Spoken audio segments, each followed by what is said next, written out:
Yes, Kenya. Tamu sana, tamu sana, tamu sana, yes.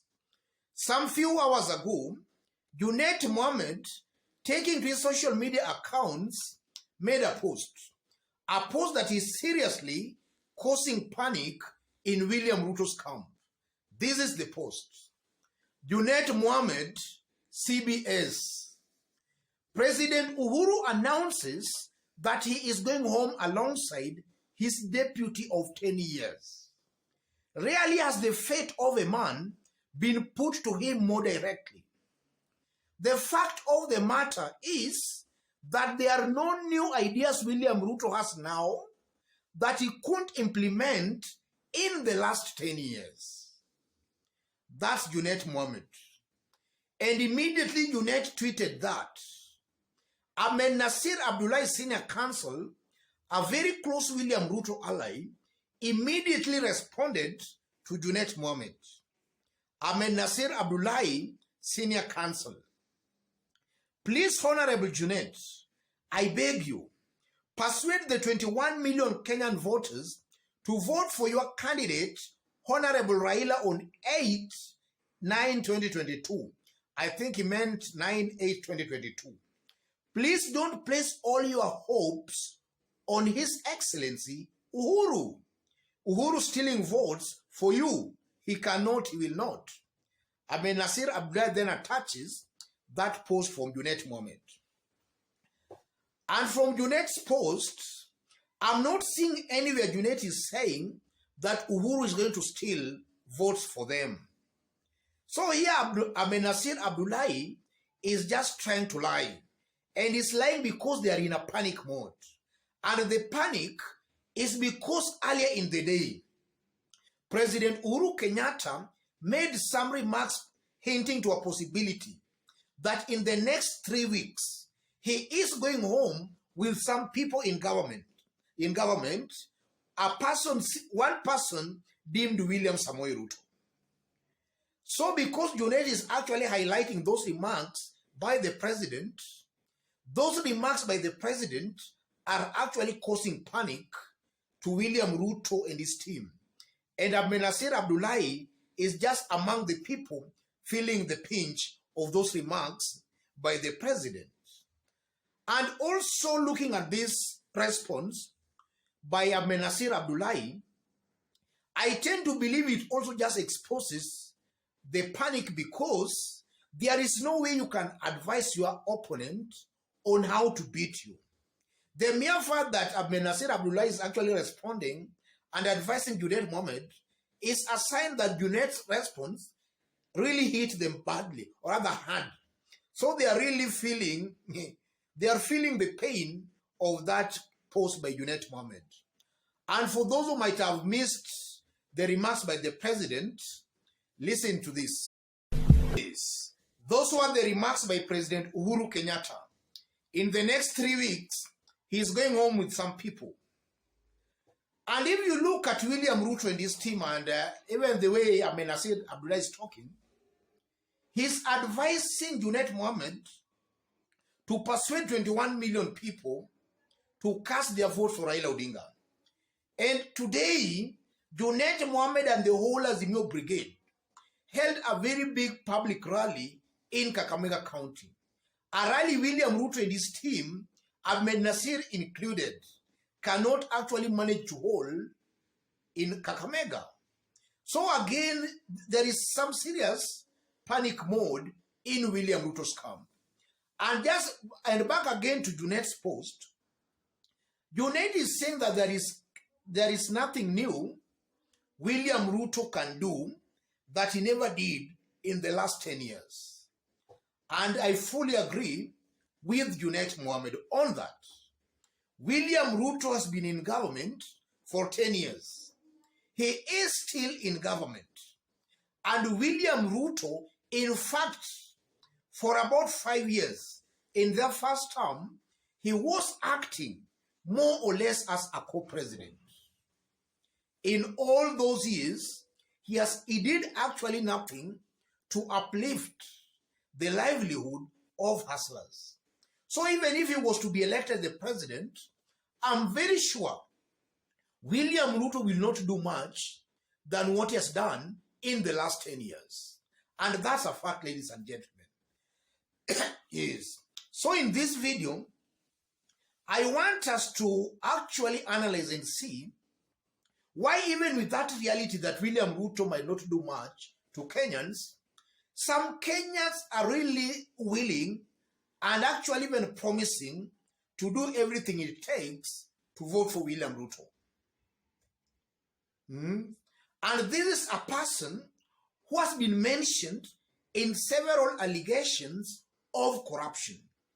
And William Ruto's name has also been mentioned in other bad things that have happened in this country. How comes or how is it possible that some Kenyans still find that person worth voting for? That's what I want us to have a discussion to see exactly what might be happening. I have some reasons that can best explain why, even with all those allegations, all that bad image of William Ruto, some are still willing to vote for him. The first reason, I'm seeing those willing and planning on voting for William Ruto, they might be beneficiaries of William Ruto's impunity for the time he has been in government. That's the first reason. If you look at this lawyer here, this is a lawyer who has actually amassed millions of Kenya shillings trying to defend some corrupt individuals, the likes of Uhuru. And I know as of now, he's actually looking at defending William Ruto in the Supreme Court after this August election. Already he has seen William Ruto is going to lose, and already he knows William Ruto will pay him millions to defend him in the Supreme Court. That's why he's actually talking the way he's talking. So a good number of these people supporting William Ruto, most likely they might be a beneficiary of William Ruto's impunity for the time he has been in government. If that is not the case, then there must be people from William Ruto's Kalenjin ethnic tribe. So because of bad ethnicity, whether their son is a thief or not, whether he's a pastor or not, they prefer voting for him, whether it's good or bad. I think that's the first reason that can explain why some Kenyans, with all these things surrounding William Ruto, they are still willing to vote for him. And then secondly, I'm also seeing the aspect of some Kenyans having loose morals. You know, birds of the same feathers flock together. And there is a way these bad characters do attract one another. The dirtier you are, you find that you are just attracting people like you. And I'm giving an example of sometimes there was a fake quack doctor, Mugo Wairimu. Mugo Wairimu was captured live on camera raping one of his patients in one of his clinics.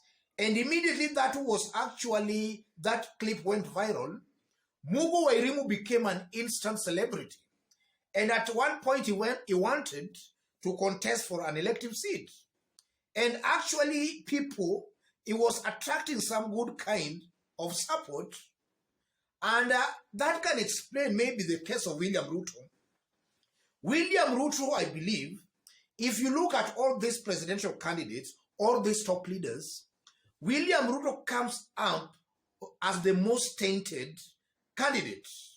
So you will find that people of loose morals, maybe thieves, people who are not even sure of what they stand for, they might be tempted to actually align themselves with William Ruto simply because of his tainted image, or rather because of his questionable character.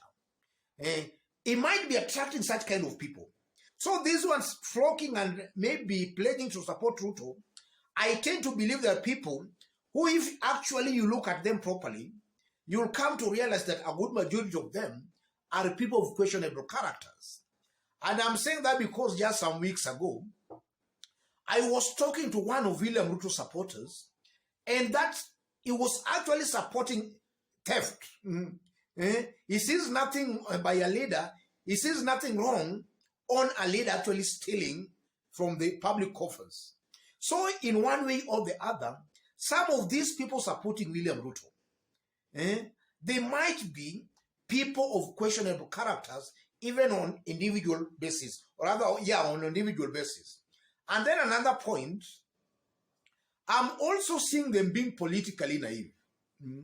This one's talking about William Ruto. They are also politically naive. They don't know what is expected of a good leader. They know nothing to do with leadership and integrity. They think that election is just maybe business and then that's all. They don't know actually what entails a good leader. So because of that political naivety, some of these people are just willing to vote for William Ruto. But now the question begs again, can this group actually outdo the majority? Or rather, can they actually go on and push William Ruto into winning? The answer for that is a very big no. If you look at a majority of Kenyans, I tend to believe a good number of them disapprove of William Ruto's political ideology. So even if these people can gang up to push that William Ruto, I tend to believe that sanity is actually going to prevail, and the rationally thinking majority are just going to thwart that plan of them. So in one way or the other, William Ruto will not make it to the presidency this year. Let me leave it there. In case you are watching us for the very first time, but so far you have not yet subscribed, kindly subscribe, give this video a like. Our fans and subscribers, God bless you, God bless Kenya. Thank you, Tamu Sana. Yes.